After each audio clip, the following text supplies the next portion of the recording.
ታሪካችን የሚጀምረው እንደ አውሮፓውያን አቆጣጠር በ1960ዎቹ ክሬቪል በተባለች የጣሊያን ከተማ ውስጥ ሲሆን በእነዛ ዓመታት ውስጥም ከጣሊያን አልፎ ድፍን አውሮፓን ያርበደበደ ዲያቦሊክ የተባለን አደገኛ ዘራፊን ሰው እያሳየን ነው።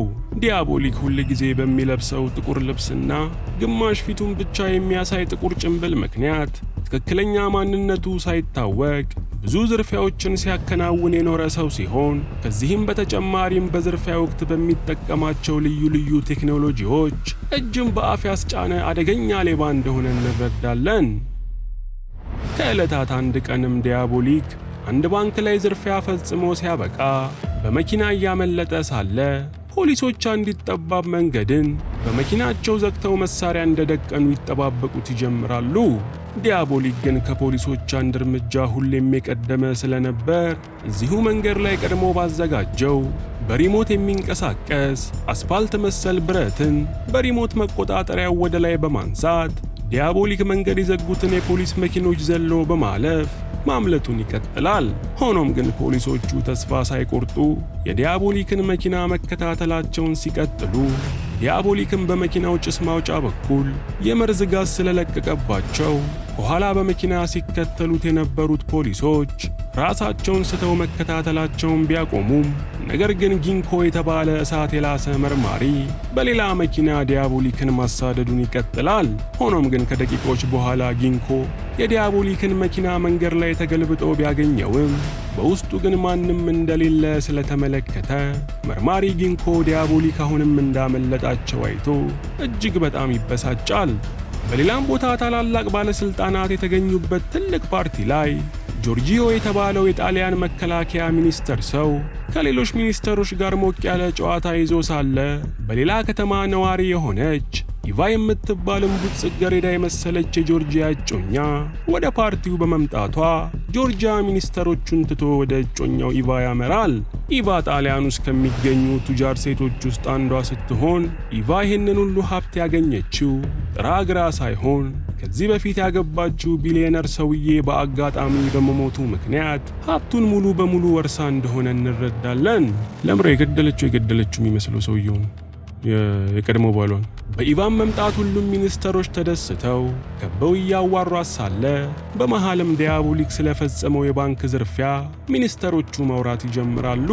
በዚህም ጊዜ ኢቫ ምንም እንኳን ዲያቦሊክ የለየለት ሌባ ቢሆንም ነገር ግን ብልሃቱና ፖሊሶቹን የሚሸውድበት ነገር ከአእምሮዋ በላይ ስለሆነባት በልቧ ውስጥ ለዲያቦሊክ ትልቅ አድናቆት ይፈጠርባታል። ሚኒስተሮቹም በበኩላቸው ዲያቦሊክ በዚህ ከቀጠለ ኢቫንም ሊዘርፋት ሊመጣ ስለሚችል ከፍተኛ ጥንቃቄ እንድታደርግ አበክረው ያሳስቧታል። ፓርቲውም እንዳለቀ ጆርጂያ ኢቫን ወዳረፈችበት ሆቴል ልሸኝሽ በማለት ተከትሏት ቢወጣም ኢቫ ግን ሸኝ እንደማትፈልግ ገልጻ ብቻዋን መጓዝ ልትጀምር ስትል መርማሪ ጊንኮ ከፊት ለፊቷ በመጋረት ሊያነጋግራት እንደሚፈልግ ያሳውቃታል። ቀጥለው ሁለቱም ወደ አንድ ሬስቶራንት ገብተው ማውራት እንደጀመሩ መርማሪ ጊንኮ ኢቫን በምድር ላይ ብዙ ቦታ የማይገኝ በጣም ውድ የሆነ ሐምራዊ ዳይመንድ እንዳላት ፖሊስ እንደሚያውቅ ከገለጸላት በኋላ ዲያቦሊክ ዳይመንዷን ሊሰርቅ ሊመጣ ስለሚችል ፖሊስ ጥበቃ እንዲያደርግላት አሁን ላይ ያረፈችበትን ሆቴል አድራሻ እንድትነግረው ይጠይቃትና ኢቫንም አድራሻዋን ትሰጠዋለች። እሺ ሰዎች፣ የምንሰራው ስራ የሚመቻችሁ ከሆነና በምላሹ ደግሞ እናንተኛም በትንሹ ማገዝ ከፈለጋችሁ ቻናላችንን ሰብስክራይብ፣ ይህን ቪዲዮ ደግሞ ላይክ አድርጉት። ኢቫ ያረፈችበት ሆቴል ውስጥም ኢቫንን በብቸኝነት እንዲያገለግላት ሮቤርቶ የተባለ አስተናጋጅ ስለተመረጠ ያን ምሽት ሮቤርቶ ከሌሎች አስተናጋጆች ጋር ተሰብስቦ ኢቫን እንዲያገለግል በመመረጡ ምክንያት ጉራውን ሲቸረችር ዲያቦሊክ ደግሞ ቀድሞ ሮቤርቶ ያለበት ክፍል ውስጥ በደበቀው ድምፅ ማስተላለፊያ መሳሪያ መሰረት የሮቤርቶን ንግግር ሲሰማ ይቆያል። ምሽት ላይም ሮቤርቶ ከሆቴሉ ወጥቶ ወደ ቤቱ እየሄደ እያለ ዲያቦሊክ ከጀርባው መጥቶ በመተኮስ ሮቤርቶን አስወግዶ አስክሬኑንም ራሱ ጋር ይደብቀዋል። ዲያቦሊክም ቀጥሎ ወደ መደበቂያው ስፍራ ሄዶ ጥቁር ጭንብሉን እንዳወለቀ የሮቤርቶን የተቀዳ ንግግር ደጋግሞ በመስማት የሮቤርቶን ድምፅ በደንብ ማስመሰል እስኪችል ድረስ ልቡንና ጆሮውን ከፍቶ ሲሰማው ያድራል። በሌላም በኩል ኤልዛቤት የተባለች አንዲት የደስደስ ያላት ሴት ዋልተር የተባለው የምትወደው ፍቅረኛዋ ወደ ቤት ሳይመጣ ረጅም ቀናት ስለሆኑት ከባድ ጭንቀት ውስጥ ገብታ እየተጨናነቀች ሳለ የሴት ጓደኛዋ መጥታ ዋልተር በቅርቡ ከሄደበት እንደሚመጣ በመግለጽ የተወሰነ ታጽናናታለች። ያንኑ ቀንም ቱጃሯ ኢቫ ሮቤርቶ ወደሚሰራበት ሆቴል ለማረፍ ስትመጣ ሮቤርቶ ለኢቫ ሞቅ ያለ አቀባበል ያደርግላትና አጅቦ ወደ ክፍሏ ይወስዳታል። ነገር ግን አሁን ላይ ሮቤርቶን መስሎ የምናየው ሰው ዲያቦሊክ እንደሆነና ዲያቦሊክ ትላንት የገደለውን ሮቤርቶን አስክሬን ተጠቅሞ የሮቤርቶን ፊት የሚመስል የፊት ጭንብል እንደሰራ እንረዳለን። ኢቫ ግን ይህንን ስላላወቀች ሮቤርቶን በመሰለው ዲያቦሊክ ታጅባ ክፍሏ እንደደረሰች ኢቫ ዲያቦሊክን አመስግናው እንዲሄድ በመንገር እሷ ወደ ሻወር ቤት ትገባለች። በዛው ቅጽበት ግን ዲያቦሊክ ፈጥኖ ኢቫ ክፍል ውስጥ የሚገኘውን ካዝና ለመክፈት ቢሞክርም ነገር ግን ካዝናው አልከፈት ብሎ ስላታገለው ኢቫ ካዝናው ሳይከፈት በፊት ሻወሯን ጨርሳ ትወጣለች። ቀጥሎም ኢቫ ሮቤርቶ ነው ብላ ያሰበችው ሰው አሁንም ክፍሏ ውስጥ እንዳለ ተመልክታ እስካሁን ምን ፈልጎ እንደቆየ ብትጠይቀውም ዲያቦሊክ ግን ምንም እንደማይፈልግ ተናግሮ ክፍሉን ለቆ ይወጣል። ምሽት ላይም ፍቅረኛዋ ዋልተርን በጉጉት ስትጠብቅ የነበረችው ኤልዛቤት ፍቅረኛዋ ዋልተር ስለመጣላት ደስ ብሏት ሄዳ ስትጠመጠምበት ዋልተር የተባለው ሰው ለካ ዘራፊው ዲያቦሊክ እንደሆነ እንመለከታለን። ሆኖም ግን ኤልዛቤት ዋልተር ማለት ዲያቦሊክ እንደሆነ ጭራሽ ስለማታውቅ በፍቅር አይኑን እያየች እያለ ዋልተር ግን የመጣው ሰላም ሊላት እንደሆነና አስቸኳይ ሥራ ስላለበትም መሄድ እንደሚኖርበት ነግሮ ተለይቷት ይሄዳል። በሌላም ስፍራ ቆንጆዋ ኢቫ ፍቅረኛዋና የመከላከያ ሚኒስተሩ ጆርጂዮ ቤቱ ጠርቷት እዛ እንደሄደች ጆርጂዮ ያለምንም መግደርደር በቀጣይ ሳምንት ኢቫን እንድታገባው ይጠይቃትና ኢቫ ግን ያቀረበላትን የመጋቢያ ቀን የምታረዝመው ከሆነ ኢቫ ሀብታም ሰዎችን ሆን ብላ እያጠመደች ስታጭበረብር እንዲሁም ስትመዘብር እንደኖረች መረጃ ስላለው ጉዷን እንደሚያጋልጥባት ያሳውቃታል። ታውቆኛለህ እኮ ሲጀምር እንዲህ ቆንጆ ከሆነች። ኢቫም ከጅምሮ አንስቶ ለጆርጂዮ ፍቅር ባይኖራትም ነገር ግን ይሄ ሚስጥሯን አደባባይ ካወጣው የሚደርስባትን ውርጅብኝ ፍራቻ ጆርጂዮን እንደምታገባው ገልጻለት ያን ምሽት ግን ትታ ወደ ማረፊያ ሆቴሏ ታመራለች። ዲያቦሊክም በበኩሉ ኢቫ ያረፈችበት ሆቴል ተመልሶ መጥቶ ክፍሏ ውስጥ ያለውን ካዝና በጥበብ በመክፈት የኢቫን ፒንክ ዳይመንድ ከመውሰዱ ኢቫ የሆቴሉን በር ከፍታ ወደ ክፍሏ ትገባለች። በዚህም ወቅት አማራጭ ያጣው ዲያቦሊክ ከተደበቀበት ቦታ መሰስ ብሎ በመውጣት ኢቫ ጉሮሮ ላይ ጩቤ አድርጎ እንዳትጮህ ካስጠነቀቃት በኋላ ቢላዋውን ዘወር ያደርግላታል። ኢቫም ዲያቦሊክ የሰረቀው ፒንክ ዳይመንድ አርቲፊሻል እንደሆነ ገልጻለት ስታበቃ ትክክለኛውን ዳይመንድ ከዓመታት በፊት ደቡብ አፍሪካ ለሚገኝ ሚሊዮነር ነጋዴ እንደሸጠችው ታሳውቀዋለች። ዲያቦሊክ ግን ዳይመንዱ አርቲፊሻል ከሆነ ካዝናዋ ውስጥ ለምን እንደምታስቀምጠው በመጠርጠር ውሸቷን እንደሆነ ሲገምት ኢቫን በሚያስገርም ሁኔታ ዲያቦሊክን ከመፍራት ይልቅ ፖሊሶችን በጥበብ የሚሸውድበት መንገድ ሁሌም ቢሆን እንደሚማርካት ለዲያቦሊክ ነግራው እዛው መስለምለም ስትጀምር ዲያቦሊክ ፈጠን ብሎ ሆቴሉን ለቆ ይወጣል። ዲያቦሊክም ወደ መደበቂያ ስፍራው እንደተመለሰ ከኢቫ የሰረቀውን ዳይመንድ በመሳሪያ ሲፈትሸው ኢቫ እንደተናገረችውም ዳይመንዱ ትክክለኛ እንዳልሆነ ይረዳል። ሌሊት ላይም የዲያቦሊክ ፍቅረኛ የሆነችው ኤልዛቤት ከእንቅልፏ አንዳች ኮሽታ ቀስቅሶ ስላስነሳት ኤልዛቤት ድምፁን ወደ ሰማችበት ቀስ ብላ ስትሄድ ውጪ ላይ አንድ ጥቁር የለበሰ ሰው ውልብ ብሎባት ኤልዛቤት ፈርታ መርበትበት ውስጥ ትገባለች። ብዙም ሳይቆይ ግን ዲያቦሊክ ጥቁር ልብሱን አወላልቆ ሌላ ልብስ በመልበስ ወደ ቤት ስለገባ ኤልዛቤት የሆነ ሰውን ውጪ ላይ አየው በማለት ልታስረዳው ብትሞክርም ዲያቦሊክ ግን በእንቅልፍ ልቧ ሊሆን እንደሚችል በመንገር ምንም ነገር እንዳትጠረጥር ያደርጋታል። በቀጣዩም ቀን ጠዋት ኢቫ ከእንቅልፏ ስትነሳ አርቲፊሻሉ ዳይመንድ እንደተመለሰላት ታይና ኢቫ አስተናጋጇ የሆነው ሮቤርቶን በመጥራት አንድ ሰው ወደ ክፍሏ ሲገባ አይቶ እንደሆነ ትጠይቀዋለች። ራሱን ዲያቦሊክን እኮ ነው የምታወራው። በዚህም ጊዜ እስካሁን ድረስ ሮቤርቶ ነው ብላ ያሰበችው አስተናጋጅ ፊቱን በመያዝ ቆዳውን ሲገፋው አስተናጋጁ ሰው ሮቤርቶ ሳይሆን አደገኛው ዲያቦሊክ እንደሆነ ኢቫ ትመለከታለች። ዲያቦሊክም በበኩሉ መልኩን ያየችው የመጀመሪያዋ ሰው እንደሆነች ለኢቫ በመግለጽ ትላንት ማታ እሱ ከሄደ በኋላ ፖሊስ መጥራት ስትችል፣ ነገር ግን ኢቫ ለማንም ሳትደውልና ሳታሳውቅ ማደሯ የእውነትም በሱ እንደተማረከች እንደሚያሳይ ዲያቦሊክ ያረጋግጥላታል። በዛው ቅጽበትም ሁለቱም በመቀራረብ ሳያስቡት ከንፈር ለከንፈር በመያያዝ ሲሳሳሙ ከቆዩ በኋላ ሁለቱም ተረጋግተው ቁጭ ብለው ማውራት ይጀምራሉ።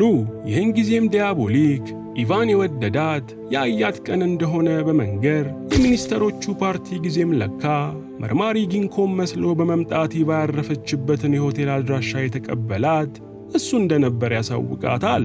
ኢቫም ይህን ሰምታ በጣም በመገረም ዲያቦሊክ ትክክለኛ ስሙን እንዲነግራት ስትጠይቀው፣ ዲያቦሊክም ብዙ ሰዎች ዋልተር በሚለው ስሙ እንደሚያውቁት ጠቅሶ ሆኖም ግን ዋልተር ትክክለኛ ስሙ እንዳልሆነና ትክክለኛ ስሙንም ለማንም እንደማይናገር ያሳውቃታል። ቀጥሎም ዲያቦሊክ ኢቫንን ስለ ራሷ ሲጠይቃት ኢቫም በቅርቡ ከመከላከያ ሚኒስተሩ ጆርጂዮ ጋር ልትጋባ እንደሆነ በመናገር ነገር ግን ጆርጂዮን የምታገባው ወዳው ሳይሆን ተገዳና አስፈራርቷት እንደሆነ ትነግረዋለች። ምክንያቱም ደግሞ ኢቫ ከዓመታት በፊት የሰራቻቸው በርካታ የወንጀል ፋይሎች በጆርጂዮ እጅ ስለሚገኙ እንደሆነ ገልጻ ጆርጂዮ እኔን ካላገባሽ ፋይልሽን ለመንግሥት ሰጥቼ ያሳስርሻለሁ እያለ በጣም እንደሚያስፈራራት ለዲያቦሊክ ታጫውተዋለች። ዲያቦሊክም ይህንን ሲሰማ በጆርጂዮ ተግባር በጣም በመበሳጨት በጣም በቅርቡ ጆርጂዮ የያዘባትን ፋይል እጇ ላይ እንደሚያስቀምጥላት ቃል በመግባት ቀጣይ የሚገናኙበትን ሰዓትና ቦታ ለኢቫ ይነግራታል። ይህንንም እያወሩ ሳለ ኢቫ ያረፈችበት ሆቴል ማናጀር አስተናጋጁ ሮቤርቶ ስለጠፋ ሊፈልገው ሲዟዟር ማናጀሩ ሮቤርቶ ኢቫ ክፍል ከገባ በኋላ ሲወጣ እንዳልታየ ከአንደኛው የሆቴል አስተናጋጅ መረጃ ያገኛል። ማናጀሩም አስተናጋጆች ደንበኛ ክፍል መቆየት ስለማይችሉ የኢቫን ክፍል ማንኳኳት ከመጀመሩ ኢቫም የሚያንኳኳው ማናጀሩ እንደሆነ አውቃ ዲያቦሊክን ቁም ሳጥኗ ውስጥ ደብቀዋለች። ኢቫም ቀጥላ በሯን እንደከፈተች ማናጀሩ ኢቫን ሮቤርቶ የተባለው አስተናጋጅ እሷ ጋር ይሆን እንደሆነ ሲጠይቃት ኢቫም ሮቤርቶ ቁርስ ካቀረበላት በኋላ እንደወጣ ብትናገርም ማናጀሩ ግን ስላላመናት ክፍልሽን ልፈትሽ በማለት ወደ ውስጥ ይገባል። ይህን ጊዜም ኢቫ ማናጀሩን በወሬ ስታዘናጋው ዲያቦሊክ ደግሞ ከተደበቀበት ቁም ሳጥን ወጥቶ ከሆቴሉ ያመልጣል። የዲያቦሊክ መኖሪያ ቤት ውስጥም ፍቅረኛው ኤልዛቤት ትላንት ጥቁር ጭንብል የለበሰን ሰው አትክልት ቦታ እንዳየች በጣም እርግጠኛ ስለነበረች ባለጭንብሉን ያየችበት የአትክልት ስፍራ ሄዳ አካባቢውን ስታስሰው ኤልዛቤት ሳታስበው ከመሬት በታች የሚያስገባ ድብቅ በር ትከፍታለች። ኤልዛቤትም በበሩ ተገርማ ወደ ውስጥ ስትገባ ውስጥ ላይ ዲያቦሊክ ሲጠቀምባቸው የነበሩ በርካታ የሰው ፊት የመሰሉ ጭንብሎችን በማግኘቷ ኤልዛቤትም በነገሩ ተረናግጣ ለፖሊስ በመደወል ሁኔታውን ሪፖርት ከማድረጓ መርማሪ ጊንኮ የፖሊስ ማዕት አንጋግቶ ወደ ኤልዛቤት ይደርሳል። እነ መርማሪ ጊንኮም ከወለል በታች የተገነባውን ቤት አስሰው እንደጨረሱ ጊንኮና ፖሊሶቹ የኤልዛቤት ፍቅረኛ የሆነው ዋልተር ዲያቦሊክ በመባል የሚታወቅ ተፈላጊ ወንበዴ እንደሆነ ይረዳሉ። ዲያቦሊክም በበኩሉ ሀገር ሰላም ብሎ ከቤቱ በተቃራኒ አቅጣጫ በሚገኘው ከተራራ ተፈልፍሎ በተሰራው መግቢያ በኩል በመኪና በመሽለክለክ ወደ መደበቂያ ስፍራው ሲደርስ መርማሪ ጊንኮና ሌሎች ፖሊሶች በቁጥጥር ስር ሊያውሉት እየጠበቁት ያገኛቸዋል። በቀጣዩም ቀን ኢቫ ዲያቦሊክ የቀጠራት ካፌ ቀደም ብላ ብትሄድም ዲያቦሊክ ግን ብቅ እንኳን ሳይል በመቅረቱ ኢቫ ዲያቦሊክ ነገ እንገናኛለን ያላት ነገር በሙሉ ውሸት እንደሆነ አስባ ከልቧ ታዝናለች። ተይዞ ነው ባክሽ ሱዛ። በዛው ቅጽበት ግን ኢቫ ከፊቷ አንድ ጋዜጣ አግኝታ ማንበብ ስትጀምር ዲያቦሊክ የተባለው ድፍን አውሮፓን ያስጨነቀው ሌባ በቁጥጥር ስር ዋለ የሚል ዜና አይታ ኢቫ ቆሌዋ ግፍፍ ይላል። ፖሊሶችም ነገሮችን አፈጣጥነው ዲያቦሊክ ያንኑ ቀን ፍርድ ቤት እንዲቀርብ ስላደረጉ ኢቫም የዲያቦሊክን ፍርድ ሂደት ልትከታተል ወደ ፍርድ ቤት ታመራለች። ዳኞቹም ገብተው ችሎት እንደተሰየመ አቃቤ ሕጎቹ እየተፈራረቁ ዲያቦሊክ ስለሰራው ወንጀል ሲያብራሩ ኢቫም ከዲያቦሊክ ጋር በአይን ምልክት ብቻ ለመግባባት ጥረት ማድረጓን ትቀጥላለች። ዲያቦሊክም በሰራቸው በርካታ ወንጀሎች ምክንያት መኖር የሚገባው ወንጀለኛ ስላልሆነ አንገቱ ተቆርጦ እንዲሞት ይወሰንና የፍርድ ሂደቱ ያበቃል። ፍርዱም እንደተጠናቀቀ ኢቫ ወጥታ ዲያቦሊክ ይጠቀምበት ወደ ነበረው ሰዋራ ስፍራ በማምራት ከፊቷ ያገኘችውን የሸክላ ግንብ ስትጫን ግንቡ እንደ በር ተከፍቶ ዲያቦሊክ ደብቆ ያስቀመጠውን መኪና ታገኝና ኢቫ በመኪናው ዲያቦሊክ እንደ ዕቃ ማስቀመጫነት ወደሚጠቀምበት ሌላ ቤት ታመራለች። ከተወሰኑ ሰዓታት በፊትም ኢቫ ፍርድ ቤት ውስጥ ሳለች ዲያቦሊክ ምንም እንኳን በቃል ባያወራትም ነገር ግን ኢቫ በምትረዳው ረቀቅ ያለ የአይን እንቅስቃሴ የመግባቢያነት ተጠቅሞ መኪናው የሚገኝበትን ስፍራ ቀጥሎም የምትሄድበትን ቦታና ምን ማድረግ እንዳለባት በደንብ እንዳስረዳት እንገነዘባለን። ኢቫም ዲያቦሊክ እንደጠቆማት ዕቃውን የሚያስቀምጥበት ስፍራ ከሄደች በኋላ እዛ ደብቆ ያስቀመጠውን አንዳች ኬሚካል አግኝታ ትወስዳለች።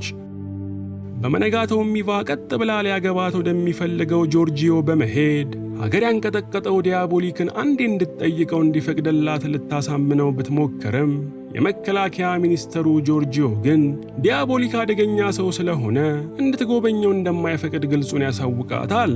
ኢቫ ግን ጆርጂዮ ዲያቦሊክን እንድትጎበኘው ካልፈቀደላት የአግቢን ጥያቄውን እንደማትቀበለው መናገር በመጀመሯ ጆርጂዮም ዲያቦሊክን የግድ ጎበኘዋለሁ ካልሽ ከኔ ጋር ነው መሄድ ያለብሽ ብሏት ምን አባቱ ይሽለጠለጣል ቆፍጠን ብሎ አይቻልም አይላትም እንዴ እንደወንድ። በቀጣዩ ቀን ኢቫና ጆርጂዮ ዲያቦሊክ የታሰረበት ስፍራ በመሄድ ውስጥ ገብተው ለ30 ደቂቃ ከተነጋገሩ በኋላ ጨርሰው ይወጣሉ። ከሰዓትም ላይ የዲያቦሊክ አንገቱ ተቀልቶ የሚገደልበት ሰዓት ስለደረሰ ዲያቦሊክ በፖሊስ ታጅቦ ወደ አንገት መቂያ ቦታው ሲመጣ መርማሪ ጊንኮም ከሌሎች ፖሊሶች ጋር ሆኖ ነገሮችን በአስተውሎት መከታተል ይጀምራል።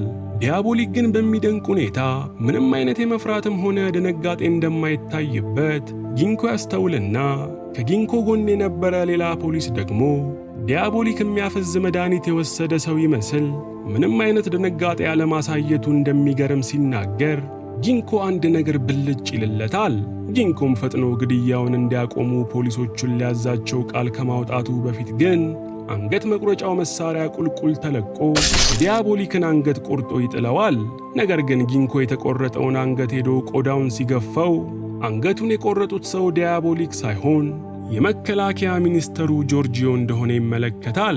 እነ መርማሪ ጊንኮም የመከላከያ ሚኒስተሩ መሞቱ ሳያንስ በስንት መከራና ስቃይ በቁጥጥራቸው ስር ገብቶ የነበረው ዲያቦሊክ በማምለጡ ተሸብረው ሳለ ታሪካችን ወደ ኋላ ወስዶ ዲያቦሊክ እንዴት እንዳመለጠ ያሳየን ይጀምራል። ከሰዓታት በፊት ኢቫ ከጆርጂያ ጋር ዲያቦሊክን ሊጠይቁት ወደ እስር ቤት በመጡ ጊዜ ኢቫ ቀደም ብላ ከዲያቦሊክ ዕቃ ማስቀመጫ ስፍራ ካመጣችው ኬሚካል በተጨማሪ ቀደም ብሎ ደግሞ የተሰራ የጆርጂዮንና የዲያቦሊክን መልክ የመሰለ ጭንብል ይዛ ስለነበር ኢቫ ፈጠን ብላ እጮኛዋ ጆርጂዮን በያዘችው ኬሚካል ወቅታ ትጥለዋለች።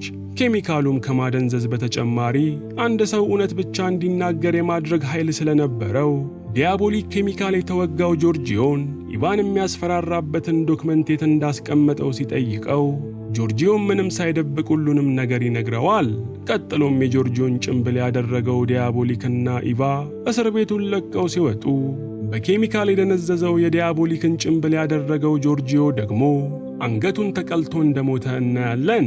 በመቀጠልም ዲያቦሊክ በቀጥታ ወደ ጆርጂዮ ቢሮ በመሄድ ጆርጂዮ ያስቀመጠውን የኢቫን ወንጀሎች የያዘ ፋይል ሰርቆ ሲወጣ ኢቫ ደግሞ በበኩሏ የአንዲት ሴትዮ መልክን የመሰለ ጭንብል አድርጋ ውድ ዕቃዎችን የሚያስቀምጥ ባንክ በመሄድ የባንኩን ማናጀር ዕቃዋን ከማስቀመጧ በፊት የባንኩን ሴኩሪቲ አስተማማኝ እንደሆነ እንዲያስጎበኛት ታደርግና በዛውም ባንኩን በደንብ ሰልላ ትወጣለች። መርማሪ ጊንኮም በበኩሉ ያመለጠው ዲያቦሊክን በቁጥጥር ስር ደግሞ ለማዋል የሰው ኃይሉን በሙሉ ተጠቅሞ ሲያጣራ ዘራፊው ዲያቦሊክ በቀጣይ ውድ አልማዞችን የሚያስቀምጠውን ባንክ ሊዘርፍ እንዳቀደ መረጃ ስላገኘ መርማሪ ጊንኮ የባንኩን ጥበቃ ከመቼውም ጊዜ በላይ እንዲጠናከር ትዕዛዝ ይሰጣል። መላም ማያጣው ዲያቦሊክ ግን ከኢቫ ጋር በመሆን ወደ ባንኩ በሚያስገባ የመሬት ውስጥ መንገድ በማለፍ ባንኩን ከዘረፈ በኋላ ዲያቦሊክ የተረፈውን ንብረት ይዞ ሊሸሽ ሲል በመርማሪ ጊንኮ ተደርሶበት እጁን በጥይት ይመታል። ዲያቦሊክም በመርማሪ ጊንኮ እንደተያዘ ባሰበበት ቅጽበት ኢቫ ቦታው ላይ በመድረሷ ጊንኮ ሐሳቡ ሲከፈልበት ዲያቦሊክ ቶሎ ብሎ ጊንኮን መቶት መሬት ላይ በመዘረር ከኢቫ ጋር ሆነው ባህሩን ቀዝፈው ያመልጣሉ። ይህ ከሆነ ከቀናት በኋላም አሁን ላይ ኢቫና ዲያቦሊክ ከፖሊስ መዳፍ አምልጠው በጀልባ እየተዝናኑ ሳለ ዲያቦሊክ የኢቫን ፋይል ከጆርጂያ ካዝናው ውስጥ ሲሰርቅ በጣም በሚገርም ሁኔታ ኢቫ ከዓመታት በፊት ለነጋዴ የሸጠችውንም ትክክለኛውን ፒንክ ዳይመንድ እንዳገኘ ነግሮ ለኢቫ ይሰጣታል። ኢቫም ጆርጂዮ ዳይመንዱን እሷ ከሸጠችለት ነጋዴ ላይ እንደገዛው ተረድታ ዳይመንዱን ከተቀበለችው በኋላ ዲያቦሊክ ባልጠበቀው ሁኔታ አልማዙን ውቅያኖስ ውስጥ ወርውራ በመጨመር በዚህ ሰዓት እሷ የሚያስፈልጋት አልማዝ ሳይሆን ንጹሕ ፍቅር እንደሆነ ነግራው ዲያቦሊክን ግጥም አድርጋ ትስመዋለች። ንጹሕ ፍቅር ልስጥሻላ እንዲያኛው። ይህ ከሆነ ከተወሰኑ ዓመታት በኋላም ዲያቦሊክ ወደ ዝርፊያው ዓለም በመመለስ አርማን የተባለን ውድ ጌጣጌጦችን የሚሸጥ ካምፓኒን ሕንፃ ሰብሮ ይገባል። ዲያቦሊክ ወደ ሕንፃው እንደገባ አካባቢው ላይ የነበረውን አንደኛውን ጥበቃ ጩቤ ወርውሮ በመሰካት ይገለዋል።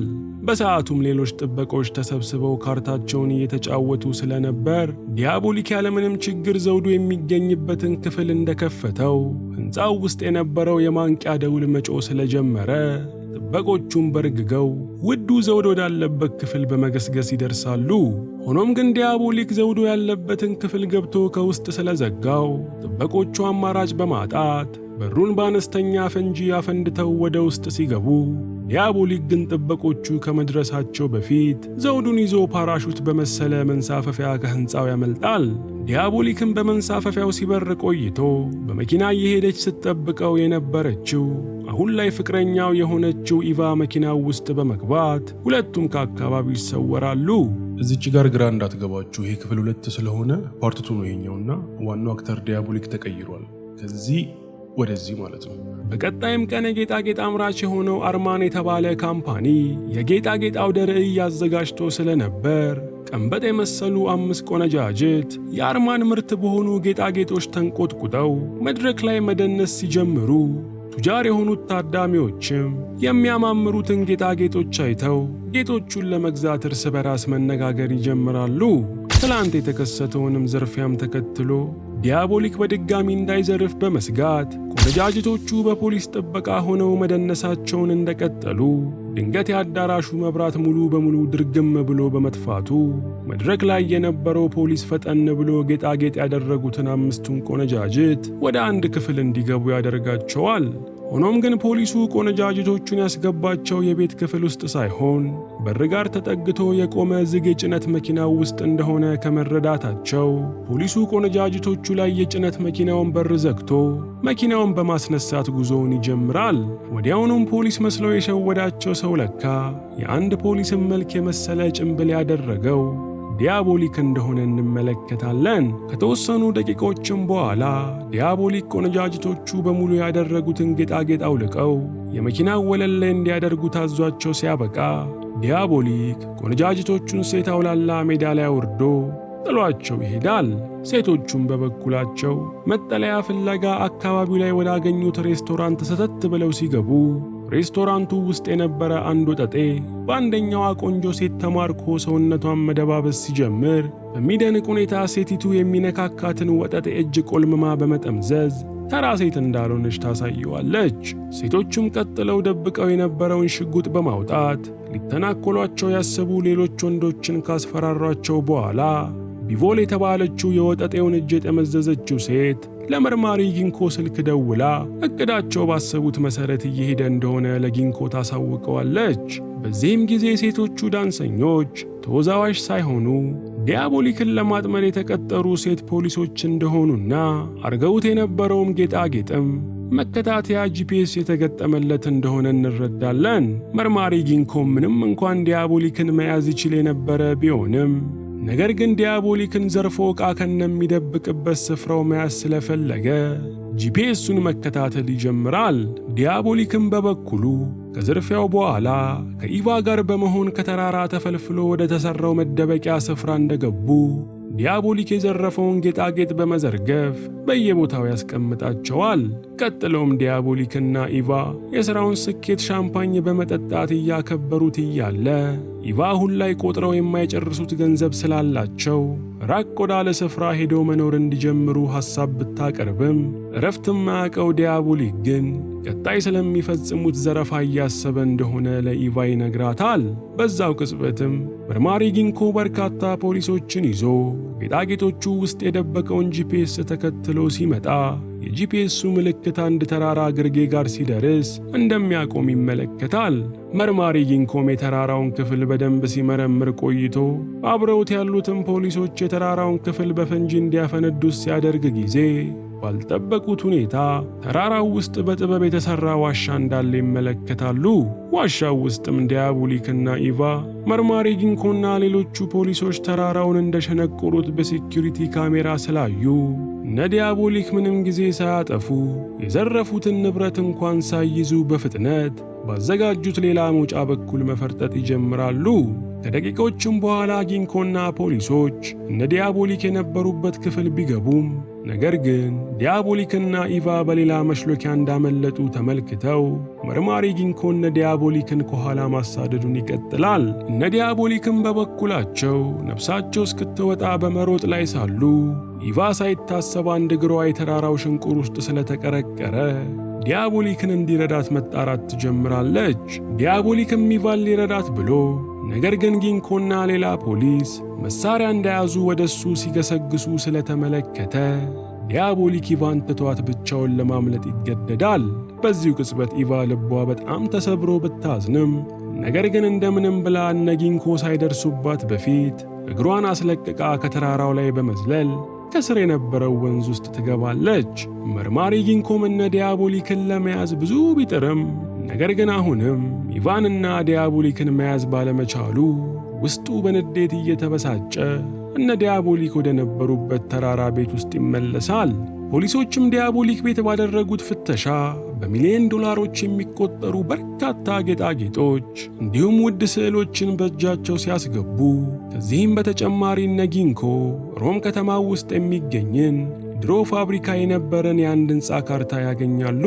ጊንኮም ካርታው ላይ ያለው ፋብሪካ የዲያቦሊክ ሁለተኛ መደበቂያ ስፍራ ሊሆን እንደሚችል በመጠርጠር ያንኑ ምሽት ወደ ፋብሪካው ሄደው ሕንፃውን ሲፈትሹ አንደኛው ፖሊስ ከሕንፃው ስር ወደሚገኝ አንደርግራውንድ ክፍል የሚያስገባ ሚስጥራዊ በር ያገኛል።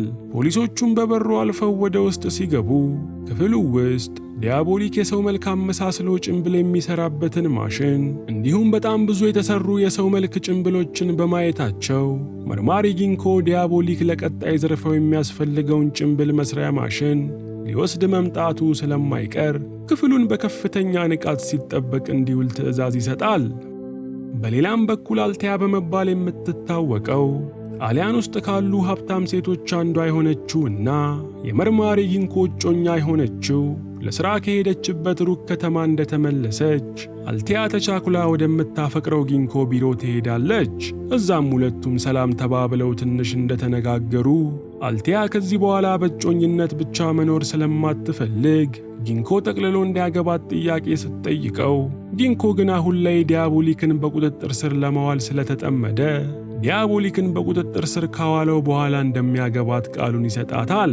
አልቴያም በጊንኮ ሐሳብ በመስማማት ከተወሰኑ ቀናት በኋላ ቤቷ የምታዘጋጀው ፓርቲ ላይ የቤተሰብ ውርስ የሆነውን ውድ አልማዝ የአንገት ሐብል ስለምታደርግ ጊንኮ መጥቶ ጥበቃ እንዲያደርግላት ስትጠይቀው ጊንኮም አሁን ላይ ጊዜ እንደሌለው በመናገር በዕለቱ ግን እሱ የሚያምናቸውን ፖሊሶች ለጥበቃ እንደሚልክላት ቃል ገብቶ ከንፈሯን ይስማታል። ያን ምሽትም ዲያቦሊክ ተሸሽጎ ከነበረበት ቦታ ፋብሪካ ስር ወደሚገኘው መደበቂያው ሲመጣ ውስጥ ላይ 2 ፖሊሶች እንዳሉ ስለተረዳ ዲያቦሊክ እዛው አድፍጦ ነገሮችን ማሰላሰሉን ይቀጥላል።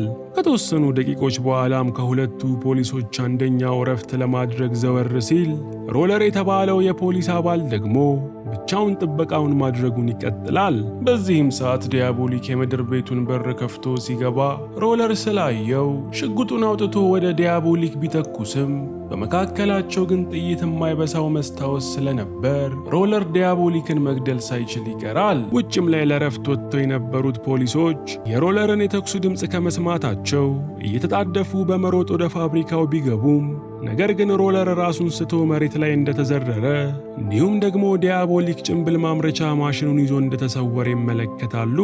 በመነጋታውም መርማሪ ጊንኮ ዲያቦሊክ አሁንም ከዓይናቸው ስር በማምለጡ ምክንያት የሥራ አለቆቹ ፊት ቀርቦ ከባድ ተግሳጽ እየተካሄደበት ሳለ በመሃል በመካከላቸው የነበረው የቢሮ ስልክ ይጮህና ጊንኮ ሲያነሳው ደዋዩዋ የዲያቦሊክ ፍቅረኛ የሆነችው ኢቫ እንደሆነች ይረዳሉ። ጊንኮም ኢቫን ምን እንደፈለገች ሲጠይቃት በዲያቦሊክ በመከዳቷ በጣም የተበሳጨችው ኢቫም ፖሊሶች ዲያቦሊክን እንዲይዙት እንደምትረዳቸው ገልጻ በምትኩ ግን ኢቫ የሠራቻቸው ወንጀሎች በሙሉ ተደምስሰው ንጹሕ ሰው እንድትባል እንዲያደርጓት በመግለጽ ከትንሽ ደቂቃ በኋላ መልሳ ስለምትደውል መልሱን እንዲያሳውቋት ነግራ ስልኩን ትዘጋዋለች። የነጊንኮም አለቆች ዲያቦሊክን ለመያዝ ሲሉ ኢቫ ባቀረበችው አማራጭ ሲስማሙ፣ ጊንኮ ግን ኢቫን ብትሆን ከዲያቦሊክ ያላነሰች ወንጀለኛ ስለሆነች ነፃ መውጣት የለባትም በሚል አቋሙ በመጽናት ከ30 ደቂቃ በኋላ ኢቫ ስትደውል ጠብቆ ያለችበትን አድራሻ ለማወቅ ከፖሊሶች ጋር ዘዴ ይዘይዳል። በዚህም መሠረት ከ30 ደቂቃ በኋላ ኢቫ ለጊንኮ በመደወል በሐሳቧ መስማማታቸውንና ለመስማማታቸውን ስትጠይቀው ጊንኮም ሆን ብሎ ወሬውን በማርዘም አብሮት ያሉት ፖሊሶች ኢቫ ከየት አካባቢ እየደወለች እንደሆነ እንዲደርሱበት ያደርጋል። በዛችው ደቂቃም በርካታ የፖሊስ አባላት ኢቫ አንድ የሕዝብ ስልክ ጋር ቆማ ከጊንኮ ጋር እየተነጋገረች እንደሆነ አውቀው ወደ እሷ መሮጥ ሲጀምሩ ኢቫም ታያቸውና ፈጥና ከሕዝብ ስልኩ በታች ባለ ትልቅ የትቦ ቀዳዳ በኩል ሾልካ ከፖሊሶቹ ታመልጣለች። ያን ቀንም አንዲት የፖሊስ መርማሪ ዲያቦሊክ ከአርማን ጌጣጌጥ ካምፓኒ ሰርቆ ወስዷቸው የነበሩትን በኤግዚቢትነት ያሉ ዕቃዎችን እየመረመረች ሳለ ፖሊሷ ዲያቦሊክ ከዘረፋቸው ጌጣጌጦች ውስጥ አንድ የእጅ አምባር ሳይመለስ እንደቀረ ለጊንኮ ታሳውቀዋለች። ጊንኮም ይሄን እንደሰማ የቀረው የሴት የእጅ አምባር ኢቫ ጋር እንደሆነ እርግጠኛ በመሆን የእጅ አምባሩ ላይ ያለውን መከታተያ ጂፒኤስ ተጠቅመው ኢቫ ያለችበትን እንዲያሳውቁት ትዕዛዝ ያስተላልፋል። በዚህም መሠረት ፖሊሶች ኢቫና የእጅ አምባሩ ያሉበትን አድራሻ ከማወቃቸው በፊት ከቀናት በፊት በዲያቦሊክ ተደብድቦ ወድቆ የጭንብል መስሪያ ማሽኑን ያሰረቀው ሮለር ስሙን ለማደስ በሚል ፈጥኖ ኢቫ ያለችበት ስፍራ ይደርሳል። ሆኖም ግን ሮለር ኢቫን መንገድ ላይ አግኝቷት ሽጉጡን ከኋላዋ በመደቀን በቁጥጥር ስር ሊያውላት ሲል ኢቫ በሚያስደንቅ ብቃት ሮለርን መታ ጥላው በራሱ መኪና ከአካባቢው ታመልጣለች።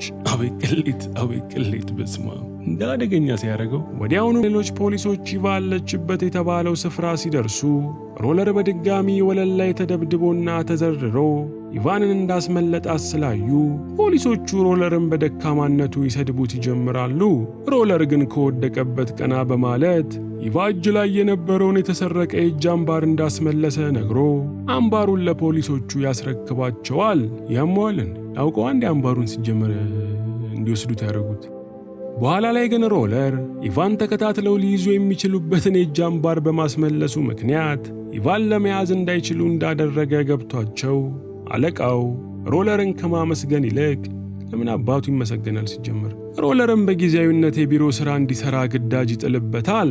የጊንኮም አለቆች በበኩላቸው ጊንኮን ከኢቫ ጋር እንዲሠራ ቢያዙትም እሱ ግን በማን አለብኝነት ትዕዛዛቸውን በመጣስ ኢቫን ሊይዛት ሞክሮ ስላልተሳካለት በኃይል ይወቅሱትና ከዚህ በኋላ ከኢቫ ጋር ተባብሮ ዲያቦሊክን የማይዘው ከሆነ ከፍተኛ ቅጣት እንደሚከተለው ያሳውቁታል። ይህን ተከትሎም ጊንኮ እንደምንም ብሎ ኢቫንን በስልክ በማግኘት አብሯት ሊሰራ እንደተስማማ በምትኩ ደግሞ የኢቫን ወንጀልን እንደሚሽርላት ሲያሳውቃት ጊዜ ኢቫንን በቀጥታ ዲያቦሊክን እንዴት መያዝ እንደሚችሉ እቅዷን መዘርገፍ ትጀምራለች። ኢቫም ቀጥላ በዚህ ወቅት እነ ጊንኮ ውድ ጌጣጌጦቹን በሙሉ ማንም በማይጠረጠረው መኪና ውስጥ በማድረግ ሲጓዙ በምትኩ ደግሞ ጥይት በማይበሳው መኪና ውስጥ ምንም ሳይጭኑ እንዲሄዱ ታሳስበዋለች።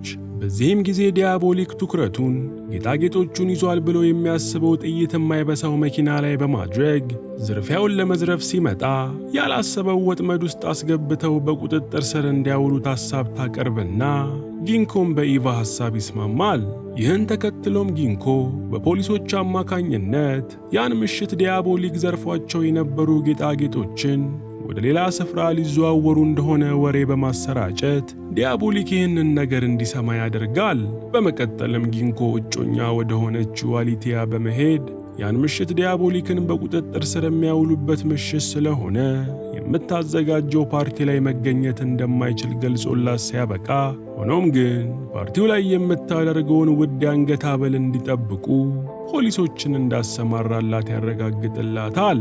አመሻሽ ላይ አሊቲያ በሮም ከተማ ውስጥ አለች የተባለችን ታዋቂ ሜካፕ ሰሪ እንድታስውባት ወደ ቤቷ ስታስመጣ፣ ጊንኮ ደግሞ ያዋቀራቸውን የፖሊስ አባላትን ዲያቦሊክን እንዴት አድርገው እንደሚይዙት መግለጫ ሲሰጣቸው ይቆያል። በመጨረሻም የፖሊሶቹ መሪ ውድ ጌጣጌጦቹን የሚይዘውን አሮጌ መኪና ማን የያዘው በማለት የፖሊስ አባላቶቹን ሲጠይቅ፣ ፖሊሱ ሮለር ወደፊት በመምጣት ከዚህ በፊት ዲያቦሊክንና ኢቫን ሊይዝ ሞክሮ እንዳልተሳካለት በመግለጽ ፖሊሶቹ ይህን የመጨረሻ ዕድል ሰጥተው በቀሉንና ስሙን እንዲያድስ እንዲያደርጉት ጥያቄ ያቀርባል። የሮለር አለቃም በዚህ በመስማማት ሮለር ጌጣጌጦቹ ያሉበትን መኪና እንዲነዳ ስለተፈቀደለት ውድ የሆኑ ጌጣጌጦችን አሮጌ መኪናው ላይ ከተጫኑ በኋላ ምንም ያልጫነው ዲያቦሊክን መሸወጃ ብረት ለበስ መኪና ደግሞ በፖሊሶች ታጅቦ በዋሻማው መንገድ በኩል ማለፍ ይጀምራል።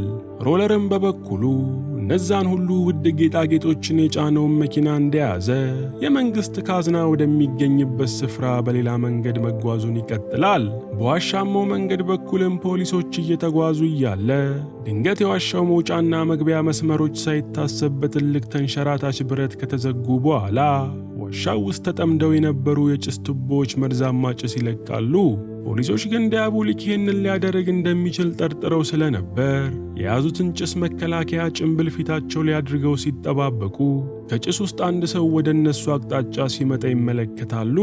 ፖሊሶችም ዲያቦሊክ የዘረጉት ወጥመድ ውስጥ እንደገባ በማሰብ በቁጥጥር ስር ሊይዙት ቢጠጉም ነገር ግን ሰው የመሰላቸው ነገር ተንቀሳቃሽ አሻንጉሊት እንደሆነ ያያሉ። አሊቲያም በበኩሏ ፓርቲው ሊጀመር ስለሆነ መለባበስ ከመጀመሯ በፊት የአልማዝ ሐብሏን ብትፈልገውም ሐብሉን ግን ያስቀመጠችበት ቦታ በማጣቷ አሊቲያ ልቧ ከመቼውም ጊዜ በበለጠ ተተርክኮ ከፍተኛ ድንጋጤ ውስጥ ትገባለች። ፖሊሱ ሮለርም በበኩሉ ጌጣጌጥ የጫነውን መኪና አቅጣጫ በመቀየር ወደ አንድ ጫካ ገብቶ ትንሽ እንደተጓዘ ቅድም አሊቲያን ሜካፕ ስትሰራ ከቆየችው ሜካፒስት ጋር ይገናኛል። ነገር ግን በጣም በሚያስደንቅ ሁኔታ ሜካፒስቷ ያደረገችውን ጭንብል በማውለቅ ኢቫ እንደሆነች ለሮለር ታሳየውና ቅድም አሊቲያ ጋር ሜካፕ አርቲስት መስላ በሄደችበት ወቅት ለካ የአሊቲያን አልማዝ ሐብል የሰረቀቻት ኢቫ እንደሆነች እንረዳለን። በዚህም ሳያበቃ ሮለርም እጁን ሰዶ የፊቱን ቆዳ ሲያወልቅ ከጭንብሉ ጀርባ ታዋቂው ዘራፊ ዲያቦሊክ ቁልጭ ብሎ ይወጣል። ይህን ጊዜም ታሪካችን ወደ ኋላ ይወስደንና መርማሪ ጊንኮ የተራራው ስር መደበቂያቸውን ካገኘባቸው በኋላ እነ ዲያቦሊክ ጊንኮ በቁጥጥር ስር ያዋለባቸውን ንብረት እንዴት እንደሚያስመልሱ በነበራቸው ትንሽ ደቂቃዎች ውስጥ እንደቀመሩ እናያለን። ጊንኮም ተራራው ስር የነበረውን መደበቂያ ሰብሮ እንደገባ ዲያቦሊክ ደግሞ ከኢቫ ጋር ማምለጥ ይጀምርና በመሃል ግን ኢቫ ሆን ብላ የወደቀች ስትመስል ዲያቦሊክም ኢቫን ጥሏት በመሸሽ ጊንኮ በሁለቱ መካከል ቅራኔ የተፈጠረ እንዲመስለው በማድረግ በኋላ ላይ ኢቫ ዲያቦሊክን ማስያዝ እፈልጋለሁ ስትል ጊንኮም እንዲያምናት ያደርጋሉ። ቀጥሎም ዲያቦሊክ መደበቂያው ስፍራ የነበረውን ጭንብል መስሪያ ማሽን ሊወስድ መጥቶ ከሮለር ጋር የተገናኘ ጊዜ ዲያቦሊክ ሮለርን ፋታ ሳይሰጠው በመግደል በደቂቃዎች ውስጥ ከሮለር ፊት ጋር የሚመሳሰል የፊት ጭንብል እንደሰራና ከዛን ጊዜ ጀምሮ ዲያቦሊክ ሮለርን መስሎ ፖሊስ ዲፓርትመንት ውስጥ ሲንቀሳቀስ እንደነበር እንረዳለን። በመጨረሻም መርማሪ ጊንኮ ዲያቦሊክን መያዙ ቀርቶ የጮኛውን የአልማዝ አንገት ሐብል እንኳን ማትረፍ ስላልቻለ ልቡ ክፉኛ ሲሰበር ዲያቦሊክና ኢቫ ደግሞ የዘረፉት ጌጣጌጥ ላይ የነበረን ጂፒኤስ አበላሽተው ሲያበቁ ኢቫ ስትመኝ እንደነበረው ወደ ሩቅ አገር ሄደው ሕይወታቸውን ማጣጣም ሲጀምሩ እያየን ታሪካችን ያልቃል።